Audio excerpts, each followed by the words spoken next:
I still remember the exact moment I realized something was wrong. My wife, Laura, called me out of the blue one evening and said, "Hey, I'll be working late tonight." Just 30 minutes earlier, I told her I had a surprise waiting at home. Funny timing, right? Back then, I brushed it off, thinking maybe I was being paranoid. But that night became the turning point of my life. Hi everyone, welcome back to the channel.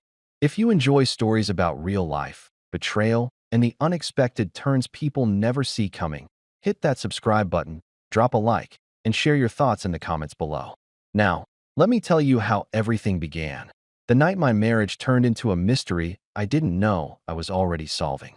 It was early autumn, one of those quiet evenings when the air feels heavy with the smell of rain. I left work earlier than usual, hoping to do something special for Laura's birthday coming up next week.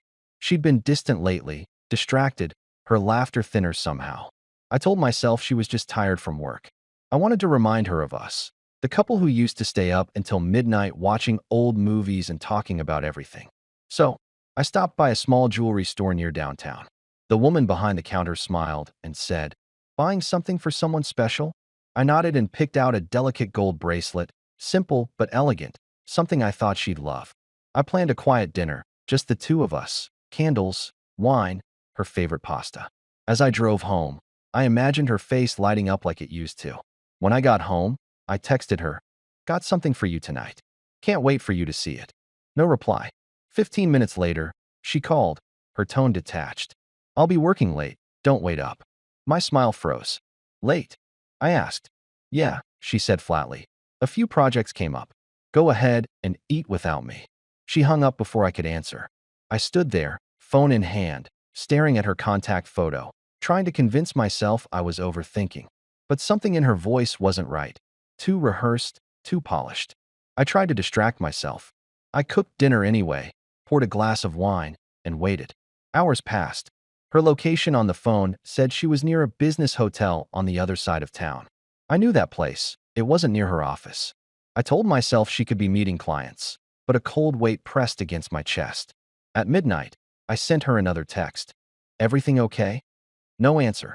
I sat there at the table, staring at the empty chair across from me. The candle had burned down to a stub.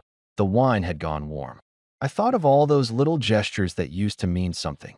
A quick kiss before work, her hand brushing mine on the couch, the small messages she'd leave on sticky notes by my coffee mug. Lately, all that had faded, replaced by excuses and silence. I turned off the lights, but sleep never came. Around 2 a.m., I got up and checked my phone again. No new messages. My gut whispered what my heart refused to believe. I grabbed my car keys. I wasn't planning a fight or a scene. I just needed the truth. I drove through the quiet streets, headlights cutting through the fog. The hotel came into view, bright, polished, full of late-night executives and empty promises. I parked, stepped out, and walked into the lobby like I belonged there. The receptionist didn't even look up as I entered the elevator. My heart pounded, but my steps stayed calm. The doors opened on the 5th floor. Laughter drifted down the hallway, hers. I froze. I'd know that sound anywhere. That soft, unguarded laugh that used to belong to me. I followed the sound until I saw her. She stood outside a hotel room with her boss, a man I'd met at her company dinner once. He handed her a keycard, and she smiled.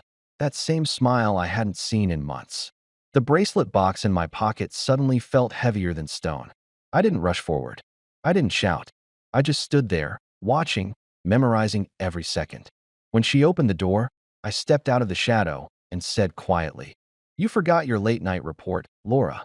She froze, color draining from her face. Her boss stammered something, but I didn't hear it. I held up the box. "I thought I'd bring you your surprise. Looks like you've already got one of your own." The hallway fell silent. For a second, it felt like the world stopped spinning.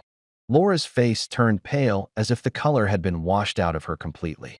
Her boss, Mark, straightened his tie, trying to compose himself, but I could see the panic in his eyes. The silence in that hallway was thick enough to choke on. She tried to speak, but her lips just trembled. "Michael, I can explain," she finally said. I looked at her calmly, not raising my voice, not moving an inch. "Then explain," I said. "You told me you'd be working late. This looks more like you're checking into a room, not checking files." She glanced at Mark, then back at me. We were just going over reports, she said weakly. The office was crowded, so I cut her off. So you decided to find a more comfortable setting? The words came out cold, precise, like a knife slicing through the excuses. Mark opened his mouth, probably ready to pull rank or spin a story, but before he could, the elevator doors opened behind us. A woman stepped out. She was tall, elegant, wearing a long gray coat and holding a handbag. Mark, she said, her voice sharp. You left your phone at the front desk. The three of us froze. Laura turned, and her jaw fell open. I didn't need an introduction. The woman's expression said it all. You must be Mrs. Miller, she said, looking straight at Laura. And I'm Mrs. Davis, Mark's wife. The air was sliced in half. For a moment, nobody moved. Mark's wife took a slow step closer, her gaze turning from confusion to disgust. So this is the project you're managing late at night? She said bitterly. Incredible. I thought I'd seen arrogance before. But this, she looked at Laura from head to toe with an expression that made Laura shrink into herself. Mark tried to stammer something, but I lifted my hand. You know what, Mrs. Davis? I said quietly. I think both our evenings just got clearer. I turned back to Laura. You remember that bracelet I told you about? The one you said you were too busy to see tonight. I opened the box, the gold glinting under the hallway's soft light.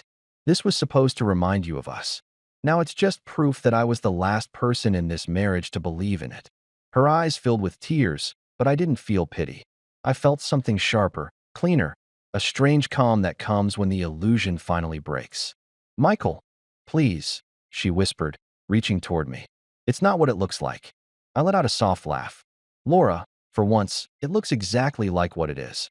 Mark's wife crossed her arms and stepped beside me, almost as if we shared an unspoken alliance. You know, she said to him, I always wondered why you suddenly cared about staying late at work. Now I know it wasn't ambition, it was desperation. She turned to me. You have my respect, Mr. Miller. At least you caught them before they buried you in lies. I nodded, then looked at Laura. You should take a good look at her, I said. That's what self-respect looks like. Laura tried to speak, but the words tangled in her throat. I took a step back, tucking the box into my coat pocket. I'm not going to yell or beg, I said. I've already wasted enough breath believing in something that died months ago. Mark reached out as if to block me, his voice rising. There's no need for this scene, he said. Let's be reasonable adults. I looked him straight in the eye and smiled faintly. You've already redefined the word adult, Mark. Maybe you should focus on explaining your version of professionalism to your wife. That made him flinch. His wife glared at him with a fury that could have burned the carpet. You're finished, she said flatly, and you'll be hearing from my lawyer. I turned to leave, and as I walked past Laura, she grabbed my sleeve. Don't do this, she begged. We can fix it. I looked at her hand, then at her tear-streaked face. You broke something that doesn't get fixed, Laura. You turned love into an alibi. She let go slowly, and I walked away without looking back. I heard her sob, but it sounded distant, like a noise coming from another world. When I reached the lobby, the lights seemed too bright, the air too clean. My chest felt hollow, but not heavy. For the first time in months, I wasn't guessing, hoping, or doubting. I knew. That certainty hurt, but it also set something free inside me. I walked out into the cool night, the sound of my footsteps echoing across the pavement. The bracelet box was still in my pocket, but now it felt weightless, meaningless. I drove without direction for a while, the city lights sliding across the windshield like fleeting memories. Eventually, I pulled into a quiet parking lot near the river. The water shimmered under the street lamps, calm and steady, indifferent to everything happening above it. I sat there for a long time, replaying every detail, the way she laughed with him, the way she froze when she saw me, the hollow excuses she tried to build in a matter of seconds. It was like watching the past burn itself down, leaving only the truth behind. I didn't go home that night. I checked into a small motel near downtown, one of those places with flickering signs and humming vending machines. As I lay on the bed, staring at the ceiling, I thought about how many nights I'd spent waiting for her, believing her words without question. It was strange. Betrayal didn't feel like fire. It felt like silence. A silence so deep it swallowed everything. The next morning, I woke up before sunrise. I made coffee in the small machine by the sink, packed my things, and stared at my reflection in the mirror. I didn't see a man broken by betrayal. I saw someone stripped of illusions. There's a difference. One is pain. The other is freedom. By the time I left the motel, I'd already made a decision. I wasn't going to call her, yell, or demand explanations. I was done chasing words that meant nothing. I was going to take back what she'd slowly stolen: my peace, my purpose, my life. And for the first time, I actually smiled. The kind of smile that comes when you finally stop waiting for someone to treat you right and decide to start treating yourself better instead. The following days passed in a blur of quiet determination. I went through the motions: work, errands, the endless silence of a house that no longer felt like a home. Laura called dozens of times, but I ignored most of them.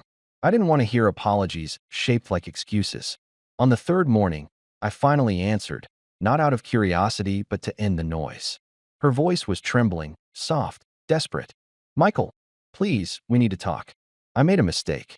I didn't speak at first. The sound of her voice brought back flashes of that night in the hotel, the hallway, the lies, the look on her face when I caught her. "You made more than a mistake," I said finally. "You made a choice." She started crying. "It wasn't like that." I was confused. I didn't mean for it to happen. I closed my eyes and let out a slow breath. "Confusion doesn't last months, Laura. You've been distant for a long time. Don't insult me by pretending it was an accident." She begged again, telling me she still loved me, that we could go to therapy, rebuild, start fresh. I almost laughed. "You don't rebuild trust, Laura. You earn it every day, and you stopped earning it a long time ago." Before she could respond, I hung up. That click was the sound of a door closing for good. I didn't see her for a week after that. When she finally showed up, it was a Sunday evening. I was sitting in the living room, the bracelet box still on the coffee table. She stood in the doorway, eyes swollen, makeup gone, looking like a stranger who used to know where everything was.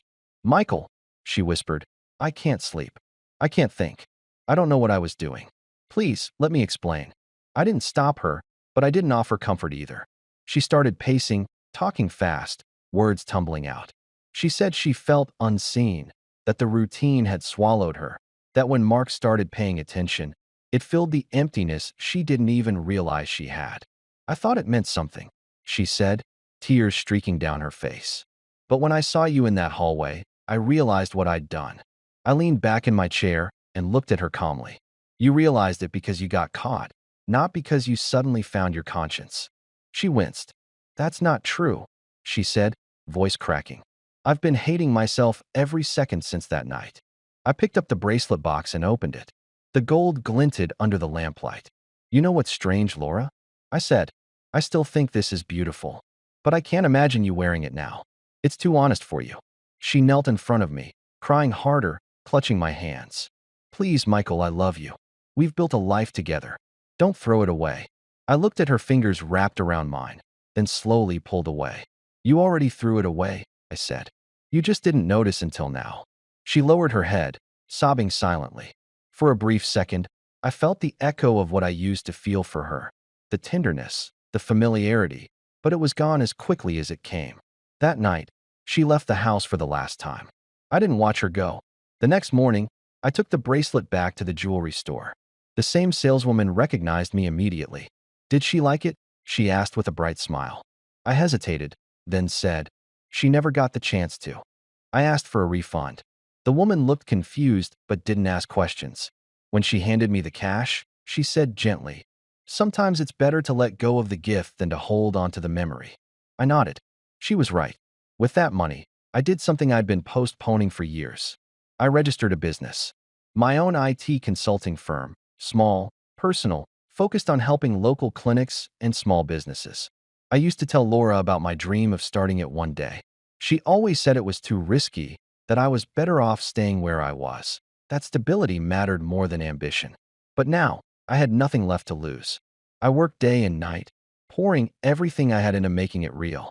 The first month was rough: late nights, long drives, cold dinners. But for the first time in a long while, I felt alive. Every problem solved, every client satisfied, felt like a quiet victory. I wasn't rebuilding what I'd lost. I was building something new. Months passed, and the business grew. One clinic became 3, then 5. I hired 2 part-timers, then an assistant. My days were full again, but this time with purpose. The pain dulled, replaced by focus. I didn't think about Laura much anymore. I didn't need to. The more I built, the more distance there was between who I'd been and who I was becoming. The nights that used to feel endless were now filled with plans, contracts, and the steady hum of progress. Meanwhile, word spread about what had happened. Mark's wife, as it turned out, didn't stay silent. She filed a complaint with their company's ethics board, attaching messages and emails she'd found. The fallout was brutal. Mark was suspended pending investigation, and Laura was quietly transferred to another branch. No promotion, no prestige, just a different desk in a smaller office. I didn't need to interfere. Their actions were undoing themselves. I didn't gloat, didn't celebrate, didn't even smile about it. Karma doesn't need applause. I moved to a smaller house closer to my office. It wasn't fancy, but it was mine. Every piece of furniture, every tool, every late-night decision felt like a declaration. I'm still here, and I'm standing on my own. People around me began to notice the change. Friends said I looked calmer, sharper. My mother said my eyes looked younger, lighter. Maybe she was right. Maybe when you finally stop carrying the weight of someone else's lies, you start walking taller. One afternoon, about 8 months after the night at the hotel, I saw Laura again. It wasn't planned. I was at a coffee shop downtown, reviewing contracts on my laptop. She walked in, looking thinner, older somehow. Her hair was tied back, her clothes plain. When she saw me, she froze, then forced a small smile. "Hi, Michael," she said softly. "You look good." I closed my laptop and nodded. "Thanks. You too." There was a pause. She seemed to want to say more, maybe ask if I'd forgiven her, maybe try to find a thread to pull. But I didn't give her one. "Take care of yourself," I said, standing up. She looked at me with that same disbelief I'd seen in the hotel hallway, like she still couldn't understand how someone she once underestimated could walk away without looking back. I left her there, surrounded by the noise of clinking cups and murmured conversations. I didn't feel anger, sadness, or triumph, just peace. The kind that comes when the story is truly over. As time moved forward, life settled into something steady, something real. The bitterness that once kept me awake at night had dissolved into quiet clarity. My business was thriving, and for the first time in years, I woke up with purpose instead of anxiety. The house was small but filled with light, and every corner carried the sense of a fresh start. Sometimes, in the early mornings when the sun cut across the blinds, I'd sit with a cup of coffee and think about how far I had come from that night in the hotel hallway. I had stopped asking myself why she did it or what I could have done differently. There are questions that don't have answers, only lessons. I had learned mine. One Saturday morning, while reviewing invoices at my desk, my phone rang. It was an unfamiliar number, but I answered anyway. The voice on the other end was hesitant. "Mr. Miller? This is Linda from Northview Medical. We're opening a new office downtown and heard great things about your services." I smiled, that quiet kind of smile that doesn't show on your face but settles deep in your chest. We scheduled a meeting for the next week. What started as a simple call turned into a contract that changed everything. The new clinic became one of my biggest clients, and word spread fast. Within months, my small company had grown beyond what I imagined when I first walked away from that broken marriage. I hired 3 new technicians, bought a used van with my logo printed on the side, and started mentoring younger guys trying to find their footing like I once did. I worked hard, but not out of anger anymore. It wasn't about proving anything to anyone. It was about building a life that didn't depend on someone else's honesty. The more success I found, the less I thought about Laura, but fate has a strange way of looping back. About 2 years after our divorce, I attended a business networking event at a local hotel. I walked through the lobby with confidence I hadn't known before. My suit fit well, my handshake was firm, and people came to me instead of the other way around. After a panel discussion, as I was heading toward the exit, I saw her. Laura. She stood near the bar, talking to a colleague. Her hair was shorter now, her posture a little less certain. She caught sight of me before I could turn away. For a moment, her expression froze, the kind of shock that strips the air from a room. Then, with visible effort, she forced a polite smile and walked toward me. "Michael," she said, her voice low but shaky. "It's been a long time." I nodded. "It has." There was a beat of silence. Her eyes scanned me, taking in the tailored suit, the confident stance, the badge with my company's name printed in bold letters. You started your own business, she said softly. I heard about it. You're doing really well. I met her gaze and said, better than I ever thought I could. She looked down, fidgeting with the rim of her glass. I'm happy for you, she said, but the words trembled, heavy with everything she didn't say. I guess you really found your place. I shrugged slightly. Sometimes it takes losing everything to realize what was holding you back. Her lips parted as if to respond, but no words came out. For a few seconds, we just stood there, surrounded by people talking and laughing, yet somehow alone in our own silence. Then a man walked up to me, one of my new clients, a clinic director. Michael, there you are, he said warmly, clapping me on the shoulder. We were just talking about expanding our contract. Everyone's impressed with your work. I smiled and shook his hand. I appreciate that, I said. As he walked off, I turned back to Laura. Her eyes had widened, not in admiration, but in something closer to realization. I didn't have to say a word. The contrast between who I was when she left and who I had become said everything. She took a slow breath and said quietly, "You really changed." I nodded. "No," I said. "I just stopped letting other people decide my worth." She looked away, blinking fast, and when her gaze returned to mine, there was something like regret, deep, old, and irreversible. "You deserved better," she whispered. I gave a small smile.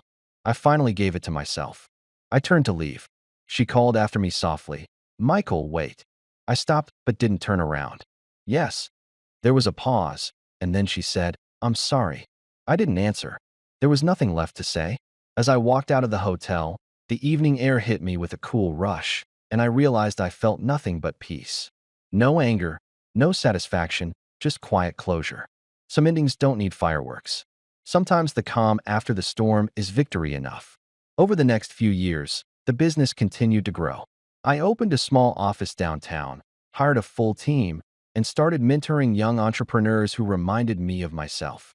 People began inviting me to speak at small business panels about resilience, rebuilding, and self-worth. It wasn't fame or wealth that fulfilled me. It was knowing that I'd built something from the ashes without bitterness. One evening, as I was locking up the office, my assistant handed me an envelope. "This came for you today," she said. Inside was a wedding invitation. Mark Davis and Laura Thompson. I stared at it for a few seconds, not feeling anger or sadness, just disbelief. It wasn't my business, not anymore. I placed the envelope in the drawer and never opened it again. Whatever she sought in that new life wasn't my concern.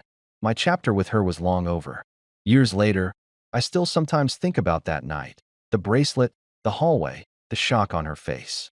Not because it hurts, but because it reminds me how far I've come. Pain can be the sharpest teacher, betrayal, the cruelest motivator. But once you step out of the wreckage, you realize something powerful. No one can truly destroy you unless you let them. I learned that rebuilding doesn't mean restoring what was lost. It means creating something better in its place. And that's why, when people ask how I moved on, I tell them this. You don't fight fire with fire. You let it burn what was never meant to last, and then you start again, stronger. So if you've ever been betrayed, lied to, or left behind, remember, sometimes what feels like the end is just the beginning you didn't know you needed. If you enjoyed this story, don't forget to subscribe to the channel, hit the like button, and share your thoughts in the comments below. Because sometimes, the stories that hurt the most are the ones that remind us how strong we really are.